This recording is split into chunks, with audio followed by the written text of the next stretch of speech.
Chapter 11. Who Stole the Tarts? The King and Queen of Hearts were seated on their throne when they arrived, with a great crowd assembled about them, all sorts of little birds and beasts, as well as the whole pack of cards.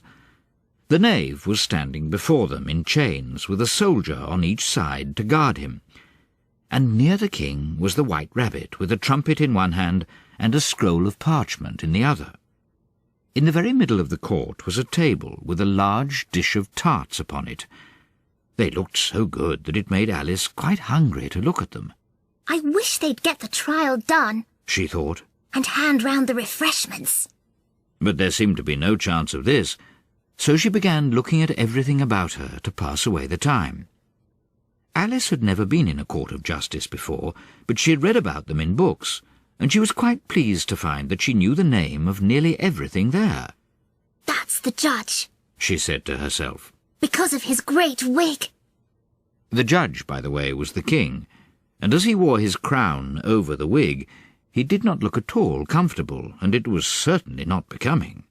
And that's the jury box, thought Alice.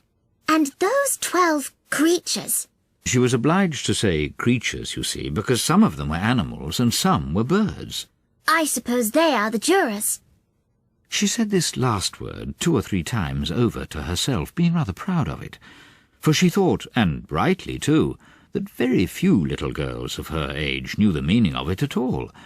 However, jurymen would have done just as well.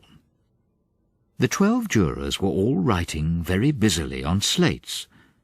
What are they doing? Alice whispered to the Gryphon. They can't have anything to put down yet, before the trial's begun. They're putting down their names, the Gryphon whispered in reply, for fear they should forget them before the end of the trial. Stupid things! Alice began in a loud, indignant voice, but she stopped herself hastily, for the White Rabbit cried out, "Silence in the court!" And the king put on his spectacles and looked anxiously round to make out who was talking. Alice could see, as well as if she were looking over their shoulders, that all the jurors were writing down stupid things on their slates, and she could even make out that one of them didn't know how to spell stupid, and that he had to ask his neighbour to tell him.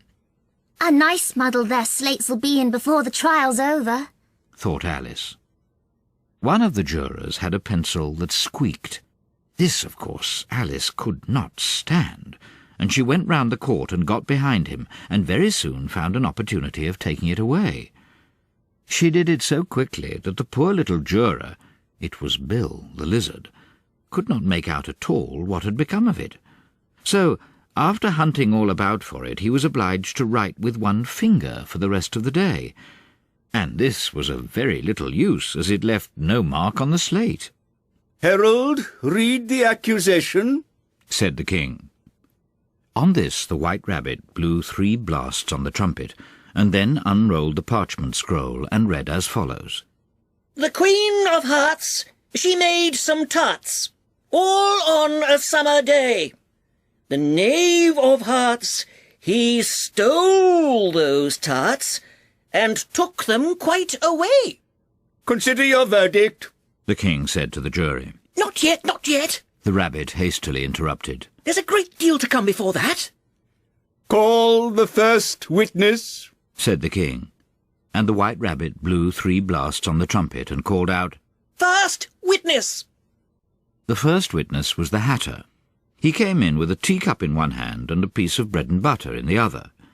"I beg pardon, Your Majesty," he began, "for bringing these in, but I hadn't quite finished my tea when I was sent for." "You ought to have finished," said the king. "When did you begin?" The Hatter looked at the March Hare, who had followed him into the court, arm in arm with the Dormouse. 14th of March, I think it was," he said. 15th, said the March Hare. 16th, added the Dormouse. "Write that down," the king said to the jury, and the jury eagerly wrote down all 3 dates on their slates, and then added them up, and reduced the answer to shillings and pence. "Take off your hat," the king said to the Hatter. "It isn't mine," said the Hatter. "Stolen!"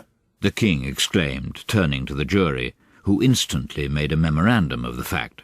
"I keep them to sell," the Hatter added as an explanation. I've none of my own. I'm a hatter. Here the Queen put on her spectacles and began staring hard at the hatter, who turned pale and fidgeted. Give your evidence, said the King. and don't be nervous, or I'll have you executed on the spot. This did not seem to encourage the witness at all. He kept shifting from one foot to the other, looking uneasily at the Queen, and in his confusion he bit a large piece out of his teacup instead of the bread and butter. Just at this moment Alice felt a very curious sensation, which puzzled her a good deal until she made out what it was.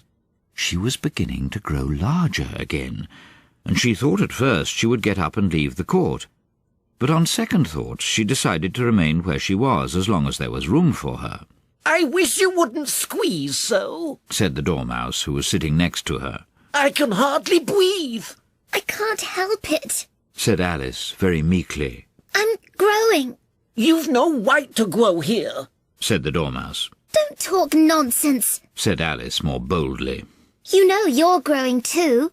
"Yes, but I grow at a reasonable pace. Said the Dormouse. Not in that ridiculous fashion." And he got up very sulkily and crossed over to the other side of the court.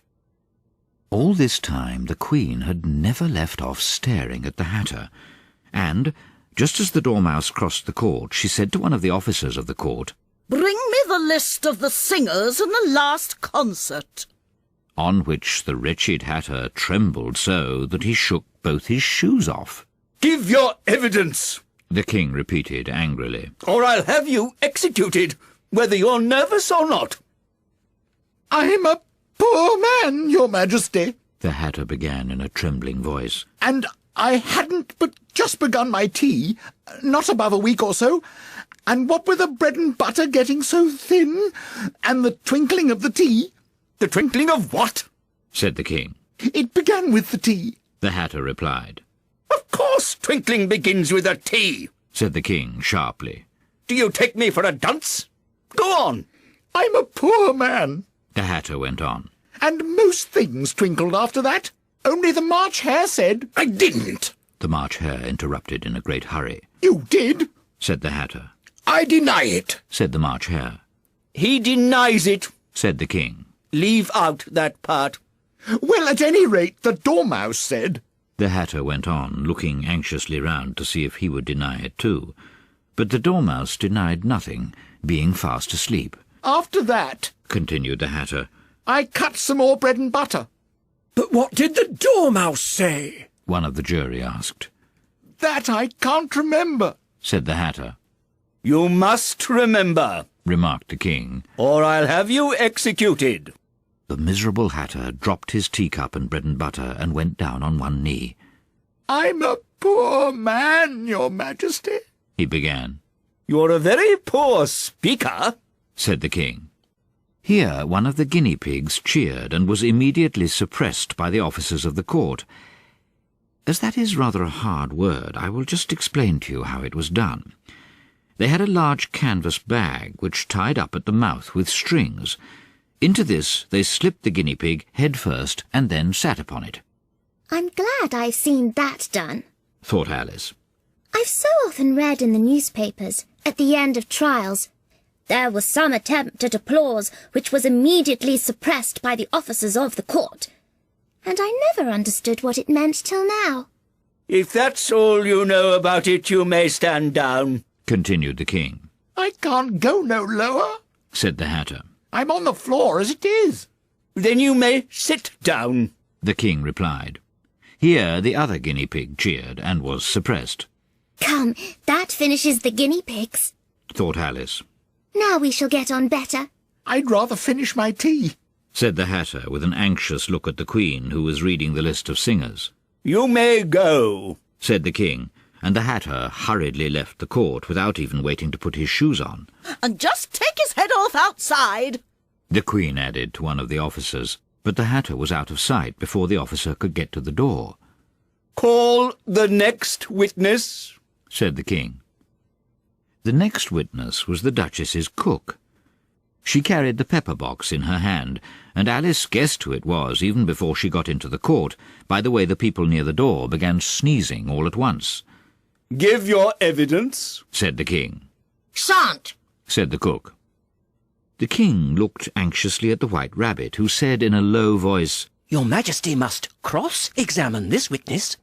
Well, if I must, I must, the king said with a melancholy air, and after folding his arms and frowning at the cook till his eyes were nearly out of sight, he said in a deep voice, What are tarts made of? pepper, mostly. said the cook. Treacle, Said a sleepy voice behind her. Collar that dormouse! The queen shrieked out. Behead that dormouse! Turn that dormouse out of court! Suppress him! Pinch him! Off with his whiskers! For some minutes the whole court was in confusion, getting the dormouse turned out, and by the time they had settled down again, the cook had disappeared. Never mind, said the king with an air of great relief. Call the next witness. And he added in an undertone to the queen, Really, my dear, you must cross-examine the next witness. It quite makes my forehead ache. Alice watched the White Rabbit as he fumbled over the list, feeling very curious to see what the next witness would be like. For they haven't got much evidence yet, she said to herself. Imagine her surprise when the White Rabbit read out, at the top of his shrill little voice, the name Alice!